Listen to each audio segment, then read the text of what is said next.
छत्तीसगढ़ में चुनावी माहौल शुरू हो गया है। अब जो प्रत्याशी हैं या फिर जो दावेदार है अब वो क्षेत्र में दिखने लगे हैं। एक छोटा कार्यकर्ता और धीरे धीरे प्रगति करते हुए एक बड़ा नेता बन जाता है और यही एक चुनाव की एक रूपरेखा है, एक प्रक्रिया है। एक ऐसे ही कार्यकर्ता से और जो आज नेता बन चुके हैं उनसे एक बातचीत करेंगे। आकाश शर्मा लगभग 10 साल से ज़्यादा इन्होंने एक कार्यकर्ता के रूप में संघर्ष किया और प्रदेश अध्यक्ष रहे एनएसयूआई के, अब वर्तमान में प्रदेश अध्यक्ष हैं युवा कांग्रेस के। उनसे सीधे बातचीत करते हैं और तो और राजधानी रायपुर में दावेदार भी हैं दक्षिण से, उनसे सीधे बातचीत करते हैं कि इस समय क्या चल रहा है। आकाश भाई, निश्चित रूप से कांग्रेस पार्टी ने जो पिछले 5 सालों में काम किया है भूपेश बघेल जी की सरकार ने, उस सरकार ने के ऊपर जनता का भरोसा दिख रहा है। मैं आपको बताना चाहता हूँ रोहित जी कि पिछले 15 साल जोड़ ले भारतीय जनता पार्टी के और 3 साल अजीत जोगी शासनकाल के, छत्तीसगढ़ के पुरखों ने जो सपना देखा छत्तीसगढ़ के लिए कि छत्तीसगढ़ जो है धनाढ़ हो, कृषि क्षेत्र में आगे हो, युवाओं को रोजगार मिले, मतलब एक स्वस्थ और बढ़ता छत्तीसगढ़ रहे, वो कहीं ना कहीं पीछे हो गया था। लेकिन भूपेश बघेल जी की सरकार ने हर अलग अलग क्षेत्रों पे, चाहे किसानों का कर्जा माफ़ करना हो, महिलाओं को अधिकार देना हो, आदिवासी को ज़मीन वापसी करनी हो, युवाओं को बेरोजगारी भत्ता देना हो, तमाम ऐसे अलग अलग चीज़ें दिन निकल जाएंगे लेकिन भूपेश बघेल जी की योजना अलग अलग क्षेत्र में लोगों के लिए कम नहीं होगी। ये विश्वास जो है दिख रहा है और ये चुनावी माहौल में समझ में भी आ रहा है। लोग, आम जनता इस बात को समझने भी लगी है कि छत्तीसगढ़ के बारे में कोई सरकार, कोई पार्टी सोचती है तो कांग्रेस पार्टी है, भूपेश बघेल की सरकार सोचती है। जनता की योजनाओं को लेकर आप जा रहे हैं, मतलब जो सरकार ने योजना बनाई थी उसको लेकर आप जनता के बीच जा रहे हैं, क्या फीडबैक मिल रहा है? कौन सी ऐसी योजना है जिसको जो जनता जिसको पसंद कर रही है? मैं आपको बताना चाहता हूँ जी कि मैं यूथ कांग्रेस का क्योंकि प्रदेश अध्यक्ष, उसके माध्यम से अलग अलग जिलों विधानसभा में जाने का जो अवसर मिलता है, लाभार्थी की कमी नहीं है। आप किसानों से बात जाएंगे तो बोलते हैं कि हाँ हमें राजीव गांधी न्याय योजना के तहत पैसा मिल रहा है। आप युवाओं के पास जाएंगे तो बोलते हैं बेरोजगारी भत्ता मिल रहा है। आप जाएंगे महिलाओं के पास तो बोलेंगे हमें कि आंगनबाड़ी बहनों के पास जाएंगे तो बोले हमें मानदेय बढ़ गया है। अलग अलग चीज़ें हैं, अलग अलग तरीके हैं। भूमिहीन मजदूरों के पास जाएंगे, किसानों के पास जाएंगे तो बोले हाँ हमें पैसा मिल रहा है। मतलब डायरेक्ट कैश फ्लो बेनिफिट योजना जो सरकार की है, सरकार भूपेश बघेल जी की सोच जो थी कि आम जनता की जेब में पैसा डालोगे तो मार्केट उठता है, तो लोग जब पैसा जेब में रहता है तो वो काम करता है, जब फिर अलग अलग क्षेत्र में मार्केट प्रगति होती है, उसका असर दिख रहा है। अलग अलग तरीके से अलग अलग योजनाओं के माध्यम से लोगों को लाभार्थी से, मुझे लगता है समाज का कोई वर्ग नहीं बचा होगा जिसे भूपेश बघेल जी की योजनाओं से लाभ नहीं मिला होगा।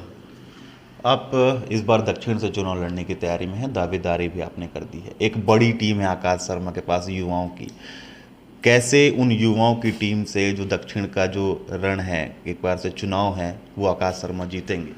सबसे पहले तो मैं कांग्रेस पार्टी के मल्लिकार्जुन खड़गे जी और राहुल गांधी जी, शैलजा जी और दीपक बैज जी और भूपेश बघेल जी धन्यवाद देता हूँ कि इन्होंने ऐसे प्रक्रिया लाया जिसमें ब्लॉक लेवल में भी कोई भी कार्यकर्ता अपना एक टिकट का आवेदन करता। मुझे लगा कि रायपुर दक्षिण से मैं भी एक उपयुक्त दावेदार हो सकता हूँ, तो मैंने भी ब्लॉक में आवेदन किया है टिकट के लिए। और मुझे लगता है कि रायपुर दक्षिण एक ऐसा विधानसभा है जहाँ पर 35 साल से एक ऐसा नेता विधायक बन के बैठा है जिसे लोगों की जनभावना कोई ख्याल नहीं है। लोकतंत्र में विधायक चुना जाता है लोगों की सेवा करने के लिए, लोगों की मूलभूत सुविधाओं का काम करने के लिए, लेकिन वो नेता इतना बड़ा हो चुका है, इतना बड़ा हो चुका है कि उसे जनता की चीज़ों से, जनता की आम ज़रूरत की चीज़ों से उसे मतलब नहीं रह गया है और इसका असर ज़मीन में दिखता है।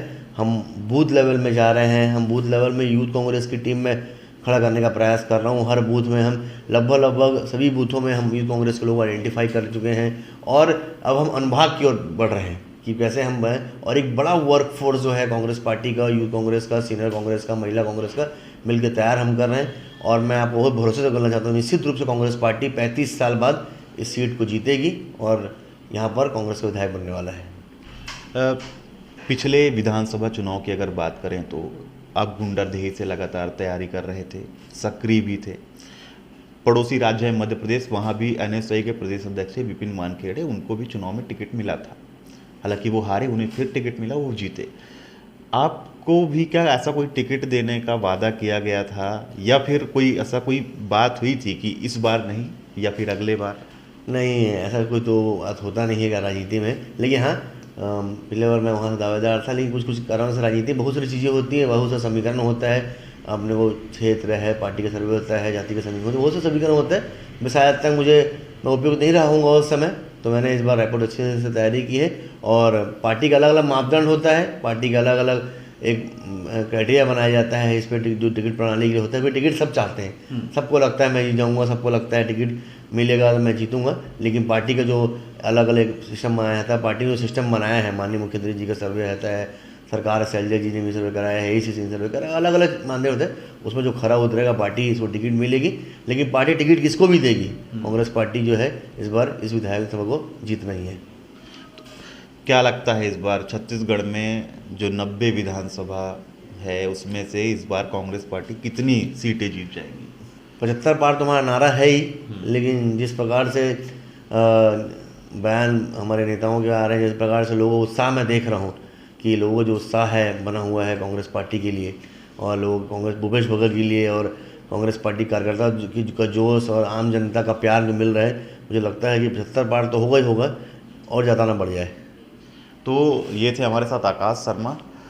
छत्तीसगढ़ में चुनाव किस तरह से होंगे, अब आगे क्या होगा, कौन कौन दावेदार होंगे, जिसको लेकर कांग्रेस पार्टी अब आने वाले दिनों में जो नामों की घोषणा करेगी, अब उसमें आकाश शर्मा का नाम होगा या नहीं होगा ये तो वक्त बताएगा। हालांकि आकाश लगातार तैयारी कर रहे हैं, क्षेत्र में सक्रिय है, और आने वाला वक्त बताएगा कि किस तरह से छत्तीसगढ़ में जो जनता है वो किसकी सरकार बनाती है। राजधानी रायपुर से नवभारत टाइम्स के लिए रोहित बर्मन। बात देश की, बात जिले की, और बात शहर की।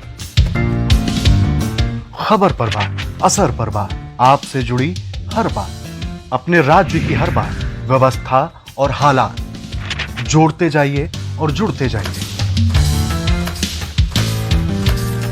तो बने रहिए NBT ऑनलाइन के साथ।